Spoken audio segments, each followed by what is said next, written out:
Okay, so I'm not going to go through all the homework problems because you've got an answer key. You should have that in your instructor guide so you can figure them out. But the key to doing the homework, and you might, when they start doing the homework, let them struggle for a minute with the first couple and then say, okay, have a class discussion.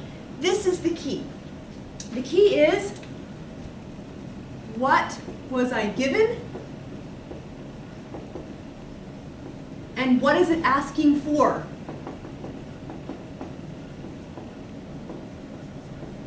Okay, that's what you want to figure out. What have you been given and what is it asking for? So in our equation, if I have given you the allele frequency, so the actual number of yellow or white beads in the bucket, what have I given you? Have I given you p squared or have I given you p? Okay, so if I've given you an allele frequency, I have given you p or q. If I've given you a genotype or phenotype, wow, I just spelled phenotype with an F. Genotype or phenotype, then I've given you p squared or 2pq or q.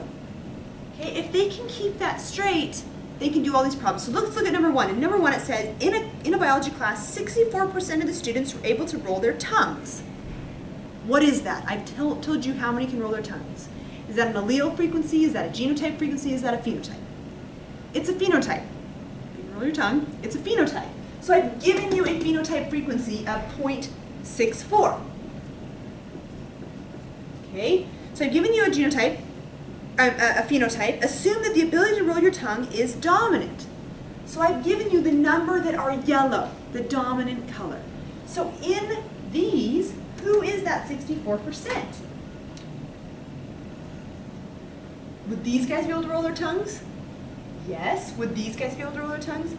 Yes. So 64% represents that. Can I solve for anything?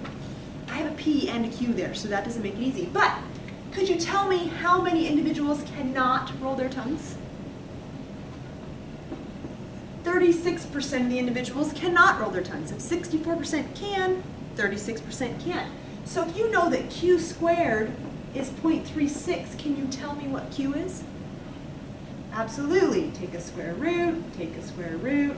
Q is 0.6. So if 60% of the beads in the bucket are white, how many beads in the bucket are yellow? 40%. So remember, P plus Q will always add up to 100%. Okay? So I've now got all that. So then it asks me, A, using the Hardy-Weinberg formula, estimate the frequency of the tongue roller and non-tongue roller alleles, P and Q. All right? The second one says, what do you expect the frequency of tongue rolling to be in the next generation? Well, if it's in Hardy-Weinberg, it's not going to change. So it'll be the same 64% every time. 64%, 64%, 64%. There's nothing going on. If there's nothing selecting for tongue rolling or there's no genetic drift or gene flow. All right, so let's look at number two. Number two says we got these alleles, blah, blah, blah, yellow's dominant to green. Let's say that P, the number of yellow, is 20% and Q is 80%. So I've given you allele frequencies in the second one. And I'm asking you, given that the yellow allele is dominant, what will happen to the allele, oh, this one's just what will happen to the allele frequency over time? It will stay the same. For B, what are the expected genotype and phenotype frequencies? Okay, so then I'm asking you for this. So I've given you this, I'm asking you for those. All right, every single one. The third one, I'm giving you cystic fibrosis. I'm telling you that 1 in every 2,000 births has cystic fibrosis.